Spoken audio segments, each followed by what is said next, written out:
Alright guys, all muscle here. Want to show you around here a little bit and what I'm working on right now. Go over a couple things.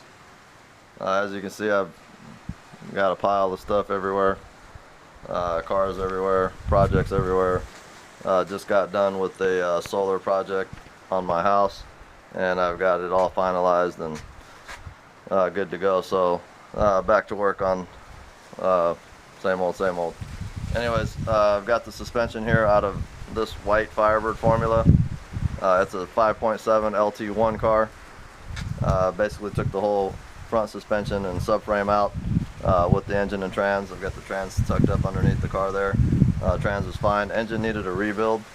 Blew a head gasket. Everything went south from there. Basically almost frozen up. It was sitting in there and coolant was sitting in the bores. I had to go get some machine work done on it, order some parts. I've been working on this for the past couple weeks. By the time I got my machine work done and I got all my parts in here. But I'm going to go over basically the LT1 motor that I'm rebuilding, and then also go over some of the parts and part numbers that you're going to need if you're doing the same project. Maybe help somebody out in the process here. But just an overview of what I got going. And as you can see, I'm pretty much out of space here. I've got stuff in every corner of every crevice. Every crevice is filled. I mean, I'm basically to the point to where I'm working on this 350 engine on a pair of dollies here and the washer and dryer. So anyways, but I'm pretty meticulous with everything. I got everything as clean as possible. I can't work on it outside because it's constantly windy up here in the desert, and when I bring everything inside, I use compressed air and get everything clean as possible before I put it together. So anyways, this is what I got to work with, and this is what I'm doing. So a good book to have is this one here. The Chevy LT1 LT4 350 motors are a little different than your standard 350, so I suggest to buy something like this, or do some research on the motor itself and see what it's all about. But main thing that's different about it is this front distributor here and the reverse flow cooling. So anyways, there's your normal distributor where it would sit on a normal 350, but that gets capped off. But anyways, let's go back to this book's okay. There's another one that's a rebuild LT4 LT1 engines. I can't remember who puts it out, but it's not this one. There's another one, and it's a way better book. I've read through some parts of it online.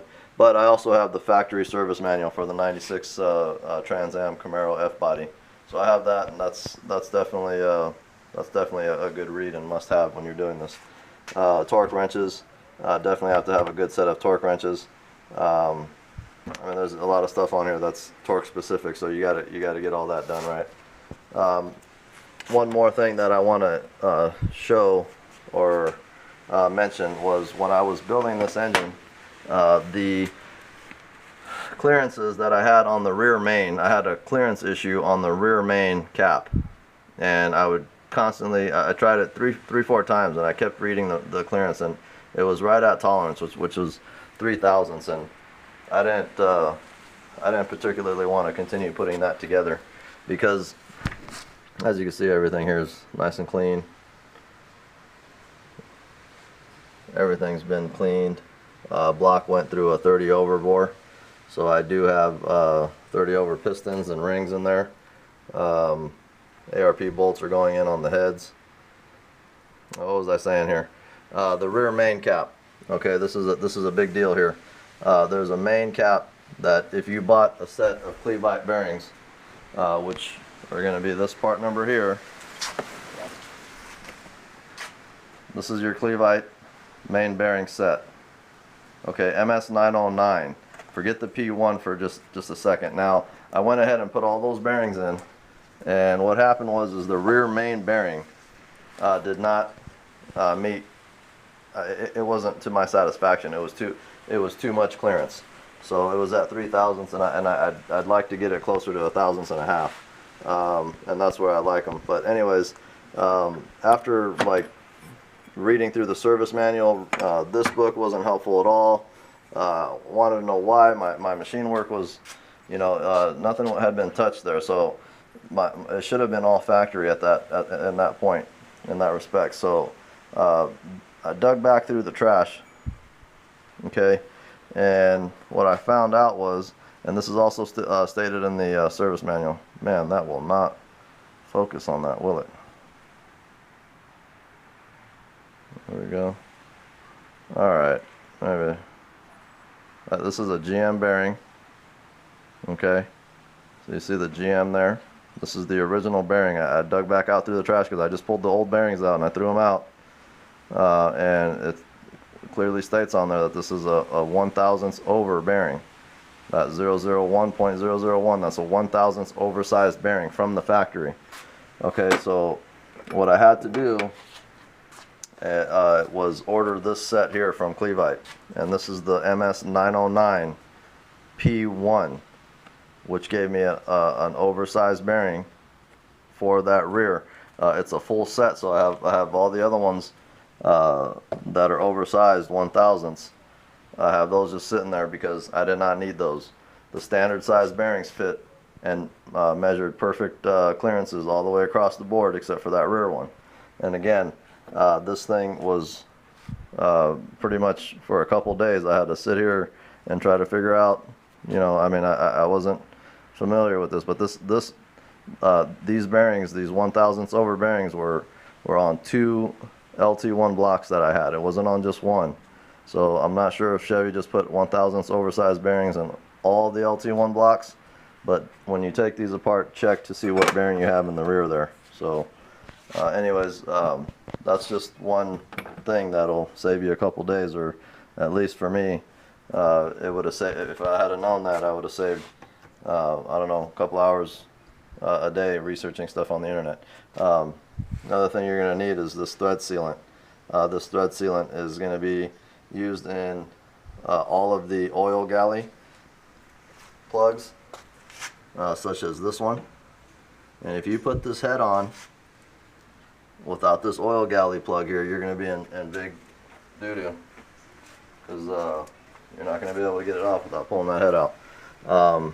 These three, there's 3 here, and there's 3 up front, which I can't show you because I've already put all the timing components, timing chain, distributor, timing cover. I put all that on already, but there's 3 in there that were just caps, and the caps look like this. This is another thing that's specific to the LT1. They have 3 caps. One is a smaller one, and we've got 2 larger size ones on the outside. What I did is I just went and tapped those 1/4 inch MPT, and I tapped all 3 of them. So I basically went ahead and screwed them all down, and now I'm not using this style plug anymore. I'm using actual threaded plugs, threaded caps. Anyways, if you look at these here, you can clearly see that there's a hole drilled in the center of them. Okay, this oil hole on these caps, all of a sudden I got blurry again. Okay, so obviously you saw it on the first one, but there it is again on that one. You could see it there. Those are supposedly for air flow through the oil galley, or air pressure release. I'm not sure. I've got some people saying it's for air, and I've got some people saying that it's to oil the timing chain and water pump drive gear, which is here. Okay, because those caps are right in this area here. So I'm gonna go with the second, the ladder there, which it oils the front of the engine. But I've read a lot about this, and a lot of people say that they've built them both ways, with those caps and with straight plugs with no holes drilled in them, and they've had no problem. So I mean, your timing chain is constantly going through the oil pan and slushing up oil there. I don't see how that's going to lubricate, if anything. And I also read that this is actually a bad thing from certain sources that say that drops down your oil pressure or doesn't lubricate your front. It does your front lifters won't get enough lubrication and stuff like that. So there's a bunch of contradictory stuff on the internet. I just went ahead and chose to plug them. We'll see what happens. If I have anything bad that happens, I will let you know, but I hope to God that that's not the case. So anyways, back on to the other stuff. Okay, so thread sealant, you're going to need that for those, and you're going to need it for the head bolts, and then among other things, maybe I can't remember right now, but I'm pretty sure it's just for the head bolts that I used it, and for the oil galley plugs like I showed you here.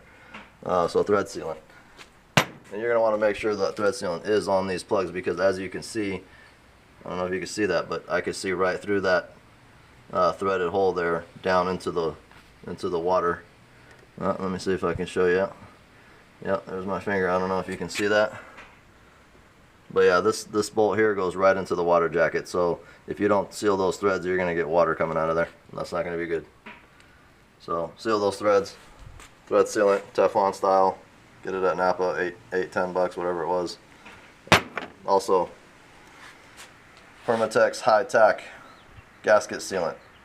I use this on all the freeze plugs, block plugs, whatever you want to call them. And basically, you coat both sides on the plug itself. You coat both sides. You coat the plug itself and you coat the block. Drive them in, and it creates a seal. Any kind of imperfection around that plug, maybe from removing the old one, or you know, possible just hairline damage from scraping, whatever. It'll seal all that. Did it on the cam backing also, and all the way throughout. So that's definitely a must there. I wouldn't recommend building it without that.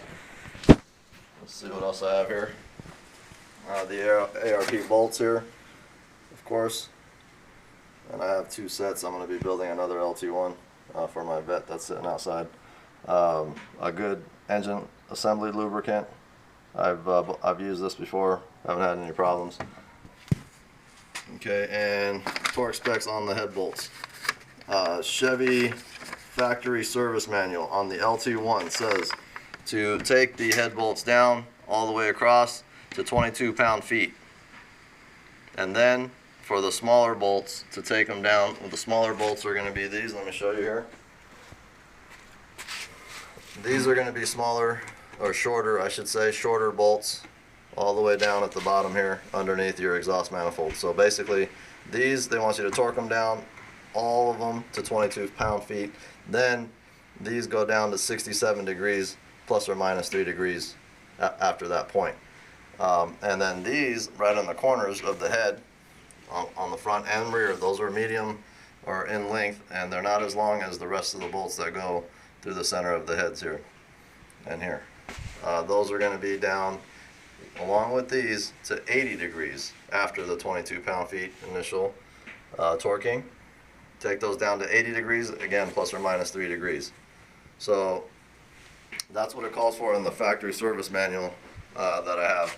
This one here, this paper here is from ARP, and it came with the head bolts. Now this one says here that the torque recommendation following the manufacturer recommended torque sequence, tighten the bolts. So there is a torquing sequence also, and you can look that up, or it's basically start in the center, work your way out. You know, if you're familiar with that. If not, you can look up torque sequence for torquing 350 heads or whatever. But anyways, ARP recommends to torque these down in 3 equal steps to 70 foot-pounds here. And then definitely use a lubricant on the bottom of the head or washer of head. So let me show you another thing on these ARP bolts that you do definitely want to keep in mind. Okay, now here's the longer bolt that we talked about. Here's the second in line. That's basically the medium-sized bolt, and then these are your shorties here. And if you've worked on 350s before, these are pretty much standard all the way across. short, medium, long, and then you've got your washers. Okay, if you look at the washers closely, they've got a chamfered end on one side. Then you flip it over, it's not.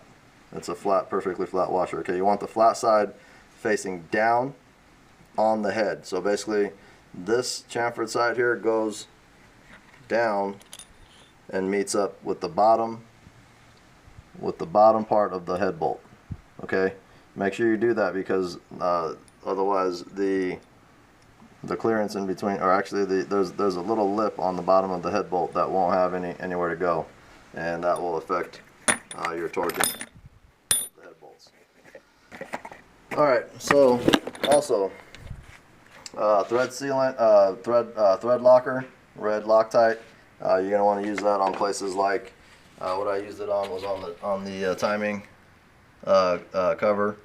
Used it on the cam retainer sleeve, also the water pump gear retainer, and then also used it on the three bolts that hold the distributor, just in miscellaneous areas. And I believe I also used it on here, the rear main seal cap in the rear of the engine. Just a little insurance. I don't want those going anywhere, getting loose or backing out. So I hate leaky engine. I don't like oil leaking out of my engine in any crevice. So I take my time to seal everything off, and I make sure everything is done to the best that I can do it. If I do that, I usually end up okay. And if I miss something, then obviously I got to go back and deal with it. But I think that's it for this area here. Let me show you what I've got going on this side. And these are going to be some of the part numbers that I used. Again, I went 30 over bore on these on this block. Like I said, the coolant had been sitting in the cylinder bores and had eaten away at it. And I could have got away with 10 over, but I had found that the 30 over pistons and rings were more popular, so thus they were less expensive. So I went that way. So anyways, here's the part number for the sealed power. These are a good set of pistons, hyper-eutectic. You're looking at H597 DCP, and then this is 030 piston. So again, those are oversized 30 over. Okay, so there's that. Let's do another part number here. This is a GM LT1 style head gasket. Again, the 350 head gasket is not going to work for the LT1.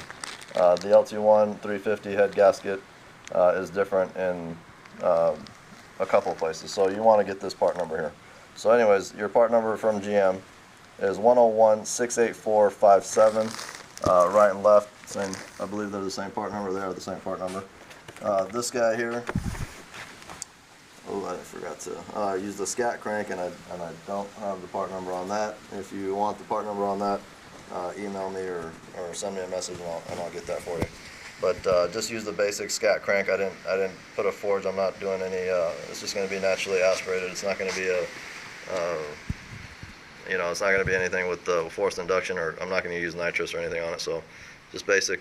Anyways, here's the piston rings. Again, 030 is for the 30 over piston ring, and it's 41616 CP. Okay, these are Mall piston rings. Come as a set, and basically top bottom piston ring, and then you've got your oil ring, and all complete in one set here. Let me see if anything else. These are the chromoly piston rings. So there's that. Now we have a Melling timing chain set. Part number for that is here, 3-509SA. That says made in USA here, so I like that. A lot of the stuff that I've got, I tried to use US made parts, but I want to show you something else that was kind of funny here in a little bit. I wanted to show that on video because it was funny, but it's not really funny to me. But anyways, here's your oil pump. Made in USA again, Melling M155HV. Now the HV is the high volume pump. This one is a little more high volume than the original pump that it comes with. Okay, let's see here next. I went ahead and put a GM Performance Parts hot cam. This is the hot cam for the LT1. It's going to give me a little more lift. and the part number on that is 245-02-586. Okay, that's part number for the cam. The cam, very nice cam actually. I pulled it out. Everything looked really nice and clean on it. It was sealed in this nice box. It had it was actually tough getting it open actually. So anyways, I like the cam. I like the specs on it. If you want to research that part number, you can look into it. It's a 525 and 525 intake and exhaust, using 1.6 rockers. I'm using the factory 1.5 rockers, so I won't get the lift that this is advertising, which is the max lift is 525. I think it's somewhere in the 490 range, which is I'm fine with that. So I'm not, like I said, I'm not trying to build a drag car here. I just want something that sounds nice and runs nice. Anyways, the distributor. This is an expensive piece of this build, and I would not recommend doing this build without a new distributor. I just would not recommend it. The reason being is that this distributor, once in the car, it's number one, it's a pain in the ass to get to. They sell a ton of aftermarket ones that are like 50 or 60 bucks on eBay, and they are just shit. Do not buy the 50, $60 ones. If you're budgeting for this build, I know it's gonna hurt, but this is an expensive distributor, and this distributor ran just fine. And I'm just the type of guy that is gonna replace it instead of having to do it after the fact. So I've already bought a new distributor. This distributor, like again, I said it ran fine. It's the new updated style, which had the vacuum. The car is a 97. It had the vacuum on it, so it didn't have the moisture condensation problem that the earlier ones did. So anyways, then again, there it is. It's the Delphi distributor. And that was a $325 part. That was the cheapest, absolute cheapest I could find it. It was on eBay, and a seller with good rep had it. So I went ahead and went that route. But that was included in my budget. So I went ahead, again, I recommend not cheesing this out. Also, a new water pump is going on the vehicle. Distributor and water pump are main factors on this car. If you keep those in line, then you should have trouble-free, worry-free driving for 100,000 miles. Anyways, here's the part number on that is CZ20003, and this is the Delphi part number. 11294. I found I was able to research the Delphi 11294, and I was able to find it. AC Delco has their version. I'm not sure if they're the same people making it or not, but I went ahead and went with the Delphi because AC Delco's making a lot of their stuff in China. This one's made in Mexico, so Mexico's our neighbor. Anyways, also here, Felpro gasket set. This is the valve cover set. I pieced together the gaskets because I wanted to use factory head gaskets. I've heard good and bad things about the Felpro gaskets, and I didn't want to use Felpro head gaskets. But for everything else, they seem to work just fine. This is a valve cover set, and it's VS50088R. This video is getting a little long, but I want to be as thorough as possible with this. If I missed something, I'll probably make another video. But anyways, this set here is for the manifold. The intake manifold gasket set is MS95580. So there's that. And then this is the lower, they call it a conversion set. Felpro CS9966. And this comes, with your oil pan, timing. It's got the list of stuff here if you want to read through that. You pause the video and take a look at all that. But it comes with a good amount of stuff there. And there's my other head. I had the valves done. I got all new intake and exhaust valves on here. I had to cut the heads down because the car did overheat. They had warped, so we had to cut them down. I can't remember how much we took off of them, but if you look at them, they're like right. There's the intake valve, and it's right up against. I mean, it's right at the end there. So if these ever have to get cut again, they will be pretty much a big paperweight because they're going to be trash. So anyways, one thing that I do is I put all my nuts and bolts in these Ziploc bags. I label everything. Make sure I don't lose any nuts and bolts. And I'm going to end this video with this guy right here because I thought this was so hilarious that I wanted to put it in the video. And I'm not hating on Chevy or anything. I like, as you can see, I got a 67 Elko there. I got an 87 44200 here. I like their old stuff. Their new stuff I could care less for. But you know, I'm a Ford guy at heart. You probably can see that through a lot of my other videos. But anyways, I picked this up along with all the other GM parts that I showed you here. Most of them I picked them up through gmpartsdirect.com, and gmpartsdirect.com is an okay place to buy parts from. They'll ship out your stuff, but don't count on getting it soon, and do not count on getting a hold of anybody either through email or through a phone call, because phone calls never go through and emails rarely get replied to. So it's kind of like, here you go, here's my money, and then you just wait and wait and wait and maybe get your stuff or maybe not. So anyways, just showed you the GM part number. So I get this is the transmission mount that I ordered, because mine was pretty much a two-piece transmission mount at the point when I took it apart. And I see this label here, and this is a genuine GM part. It came just like this, and I just about laughed at that. So anyways, I just wanted to show you that. Again, I should have this, I'm hoping to get this done here within the week, so maybe next week by Wednesday I should have her in, do the engine braking, and we'll see how it goes from there. I'll probably post another video once I finish it. Again, this video got a little lengthy, but I wanted to be, you know, thorough as possible. I probably missed a couple things, but if you have any questions, like I said, just give me a message in the description. Oh, here we go, I did miss something. And in order for you to do this, you got to have a pair of these. Okay, these are nuts. You got to have a pair of nuts. So, well, I guess if you're a female, you could do this. You don't have to have a pair of nuts, but you have to have those kind of nuts. Anyways, signing off. See you next time.